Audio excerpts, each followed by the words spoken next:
Hey you, I really didn't want to film this. I don't want to film, I mean, I want to film videos, I don't know. I don't know. I don't know. I don't know. I'm not, like, life and mental states and shit's weird, hard, but, like, the organizer in me is like, if you're ever gonna be making videos ever again in the future, at some point, you have to make this one, because it's just not gonna, it's not gonna look nice, it's not gonna be nice, you're not gonna have everything here, and the whole point of me making these videos really was organize my reading, kind of. I don't I don't know. Basically, I'm doing final wrap up of 2019 because I was doing these like incrementally with every 10-ish books that I read in a time. And I needed to do this, especially if I wanted to do like, best and worst books of the year, which hopefully I will film this coming up week. I still don't know how videos are gonna be for me if I'm gonna keep doing this. But I figured I should probably wrap up the last few books I read in 2019. It wasn't a lot. Didn't miss much. Didn't read much because life. But let's go. I read I think they're called the Bill Hodges series. I know my mom calls them the Mr. Mercedes series trilogy. Stephen King, so it's Mr. Mercedes, Finders, Keepers, and End of Watch. I think I gave the first one 3 stars. Second one 2 stars, and this either 2 or 3 stars. This might drop. They might. That was my initial. I don't know what I am here right now. Basically, it's about a detective, Bill Hodges. There's a murder where some dude went over and ran over people in a stolen Mercedes, and that's what this sort of follows, that whole thing. And he's a retired detective, comes back to do this because like he gets like these letters from him. He's trying to figure out who it is. And then these sort of have that character in there. The third one's more about that same character and stuff and the people. And this one has like a weird plot that goes along. I don't like mysteries. I don't like detective shit. I do enjoy the occasional Stephen King, you know, any normal person, I guess. This is one of my mom's favorites of his, like a series trilogy sort of thing. He doesn't do many of those anyway, but like she really liked them. Most people give these like glowing reviews. I thought this was, but again, not really my story. I felt like there was a lot of, it didn't need to be all of that. It did not need to be a trilogy, for damn sure. The third one tried to do his weird magic realism shit he does, fantastical shit. I just thought that was just him trying to keep this going. Because the second one, again, how I said, follows these characters, kind of. Only parts of it, because there's a whole other fucking plot and shit going on. But, like, here we go. This is the worst one, and it would have been the best one. This could have take out the characters from the other two that are there, the detective, the murder dude, take all of them out. This could have been its own standalone. The story, the plot of it, because basically in this one, it starts out with like a group of murderers who murder a reclusive like author, and they're like, because they didn't like the way, or the one burglar didn't like the way that he had ended his series, and he's like, fuck you, I know you wrote more, but he went into like hibernation and never wrote anything else. But then he finds like notebooks and shit that he did write and all this shit, and it was so intriguing, and I would have loved it because then later on someone else digs up the freaking journals and all this stuff. It's really interesting, and it could have been its own story, and I probably would have loved it but here we go. This is the one. This one was so fucking offensive. Like, I'm probably not gonna have a lot of thoughts about some of these because I'm not gonna remember them really much, but oh my fucking lord. Because the dude's in prison because he's a fucking burglar or whatever. This is trigger warning. I'm sorry.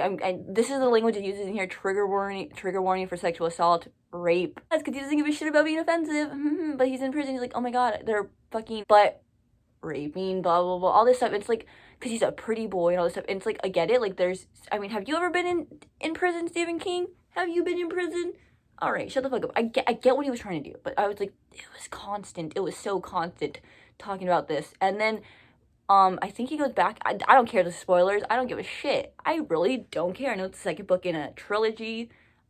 I don't give a shit. The man's back in there because he sexually assaults,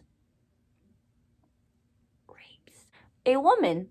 And he never gets out on bail no matter how good he is and how much everyone loves him and how well behaved he is, because the woman that he assaults shows up to every single one of his like hearings with in front of the judge, whatever the fuck they're called. I'm not a lawyer.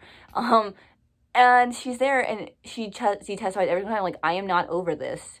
I am psychologically, like, I am not okay because of this shit you did to me.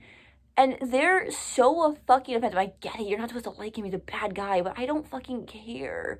They're like, still won't let you off? Oh my god, get over it. And I'm like, no, I don't care if it's to make me not like him, because I already don't like him. Like, that's not okay. But then, when the woman finally, I believe she passes away, and then he gets the fucking man who fucking assaulted her, sexually assaulted her, finally gets out, and because she wrote a letter to like the judge and him saying how sorry she was for being such a hard ass or something like that, and not letting him off, and blah blah blah blah. And the fact that he could have just been like, she's dead, you know what, you've been on your good behavior, you're out. That could have been that. The fact that he wrote a female character apologizing to her rapist for not being over her, the fucking, like, are you kidding me?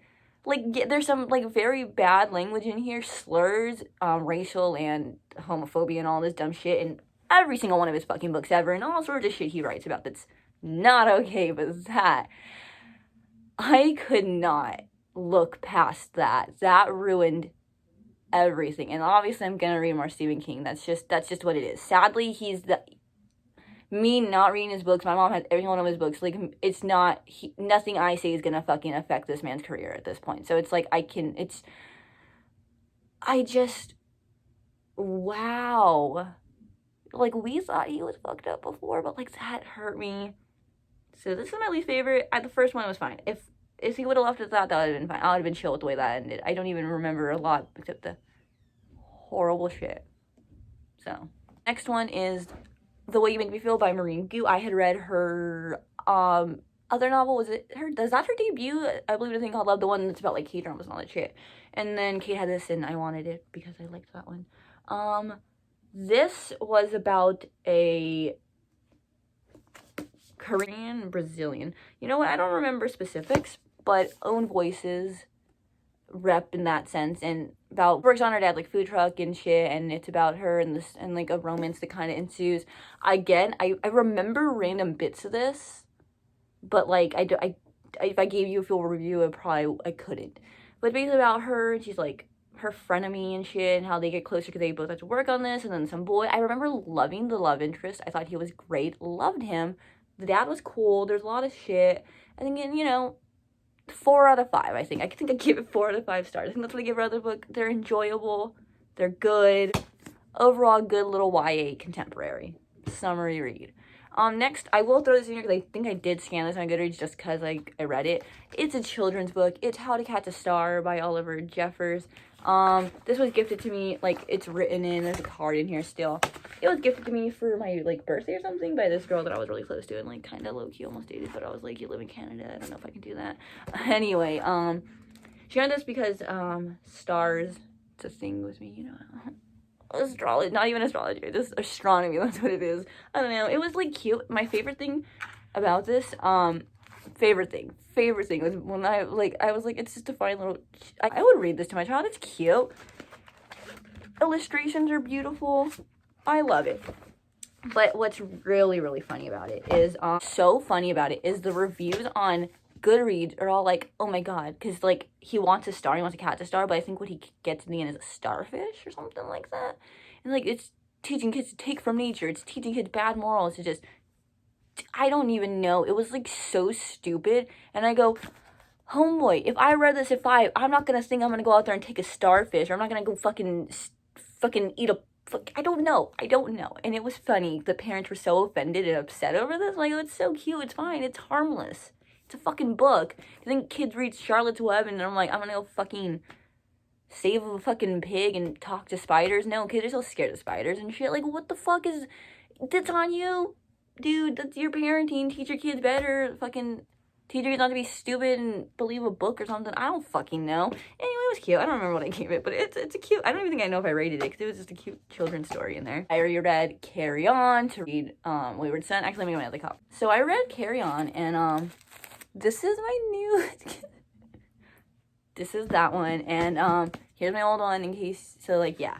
I still loved it. I still thought it was genius. Still a 5 out of 5. I loved it. I don't even think I forgot anything from here, but it's just revisiting the whole story. In Simon and Baz, I literally fucking sobbed. There's some lines in here that just make me sob. There's some stuff and I'm just like, my babies, I love you so much. So here we are with Wayward Son again, super tapped up. There's a great moment in here that reminds you of chapter 61. It reminded me of chapter 61 a little bit. And this is about like a cross-country road trip in America that Simon, Baz, and Penny take to go visit Agatha, but then it's like a whole slew of shit. It's about Simon and Baz's relationship at the end of the day, and like how two people can be growing separately as people and different things and stuff, and I didn't want them to break up. I'm not gonna spoil anything. There was a lot of like, oh man, like, don't do this to me, don't fucking do this to me. And then there was some like soft moments when they're like, I sobbed, and I mean, the thing is, I didn't think we needed a sequel, but I didn't care because I just wanted more canon Simon and Baz. And this isn't like the greatest story, and there's a lot of things in here that I was just like, frick. I think I give it a 3 out of 5 stars, which is sadly, you know, disappointing. I wish I could have loved it as much as the first one, and this is set up to have a continuation and maybe like a third book. It was cool. There's a lot more vampires and magic and shit, but like, you know, I just love my boys, and I just want them to be happy and in love, and, you know, I wish I could say more about this, but I don't want to spoil anything, you know, but like, I mean, if you love Simon and Baz and you just love Rainbow Rowell, go ahead, pick it up. Obviously, I'm not going to not tell you to pick it up.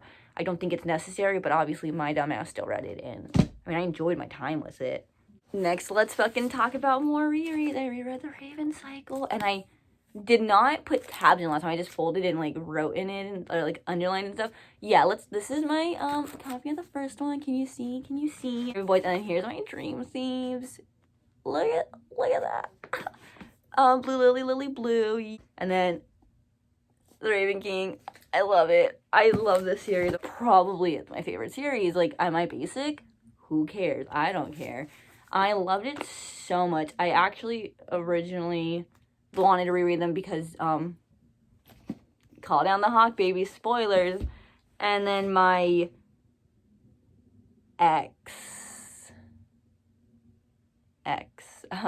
that was reading them because her best friend loves them, and then she knew that I loved them, so she wanted to read them for like both of us, and so I was like, this is my time, I'm gonna reread them so we could like read them together. And I immediately wanted to fucking reread them as soon as I finished them because I love this story so much. I do think Blue Lily Blue is my favorite still, and then Dream Thieves, and then I don't know, The Raven King. There's a lot more that like I picked up on, of course, just, and then there's so many things that like I will cry. Anyway, when I went into these, I loved Ronan so much. I loved Noah. Noah's like my favorite, but I always said Adam's my favorite. I just loved Adam. That's my boy. I want to protect him with everything I have. But this reread, I was such trash for Gansey. Like, you don't even understand.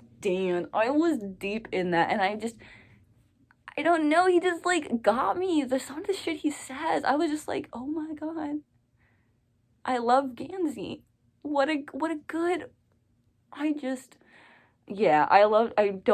still think Adam's just my boy. I love him, but like Gansey, holy shit, Gansey. Oh, and Ronan. I mean, everyone loves Ronan. Like, Ronan's the best, but like, dude, I was such Gansey and Blue trash. I think I was so focused back then on Ronan and Adam and just gay, but like Gansey and Blue are so fucking gay. Everyone's so fucking gay, which is great, but like, dude, I can't. I don't think there's anything more to say about these. Like, I've talked about them before. Everyone talks about them. Everyone knows them. But let's move on then to the best shit. Call Down the Hawk, the first book in the Dreamer trilogy, which is Ronan's trilogy, even though like the fucking books were supposed to follow Ronan anyway. Oh my god, I can't talk about this, I can't spoil things. Obviously all the random things I got 5 out of 5. This is 5 out of 5. I don't know how to talk about this still. Like, I read it as soon as it came out, obviously, and, like, it's so good.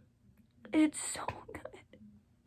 I love Ronan. I love the Ronan and Adam. I love the new characters so much. I love Declan, guys. I fucking love Declan.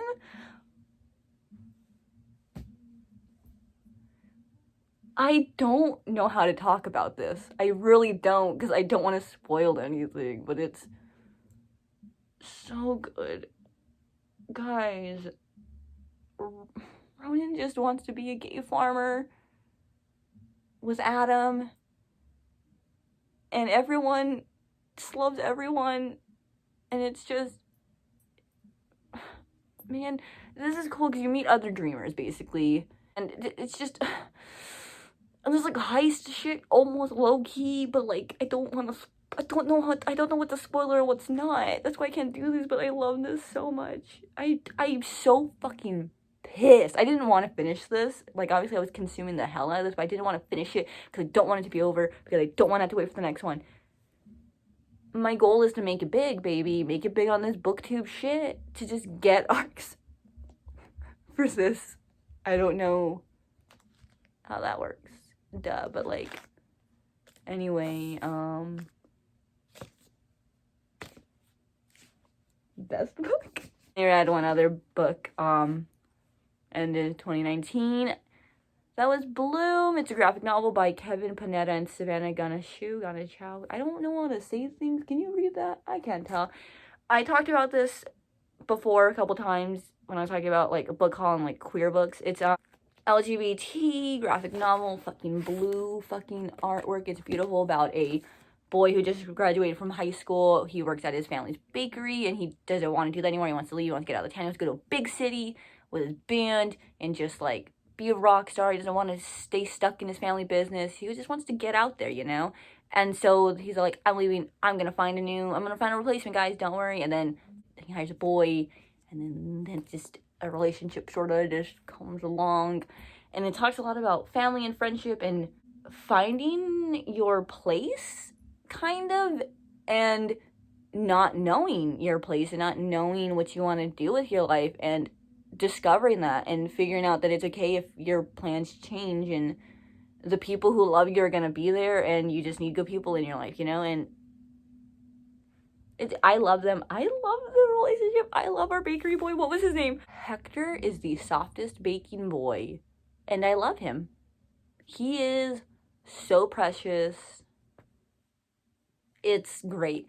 There's a lot of random little side characters that are kind of fun and just there, and it's good. It's so good. I give those 5 stars because it's just cute, and it was a great read. You sit down and you completely finish it without even realizing you're finishing. You're like, there has to be more, right?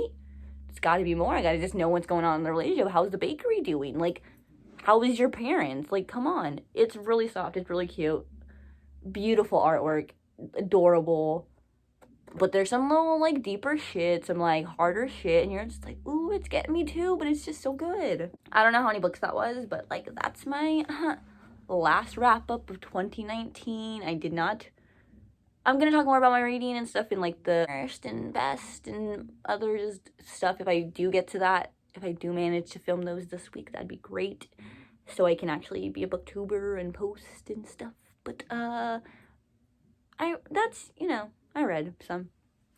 Cool. Thanks for being with me successfully, maybe not that successfully. Been on booktube or YouTube, I guess, for just over a year now, and it's great. Love all the people I've gotten to meet through this, and cool. Thanks for like sticking with me if you were here for a while throughout the year. Thanks. I just hope 2020 is a lot better to us. So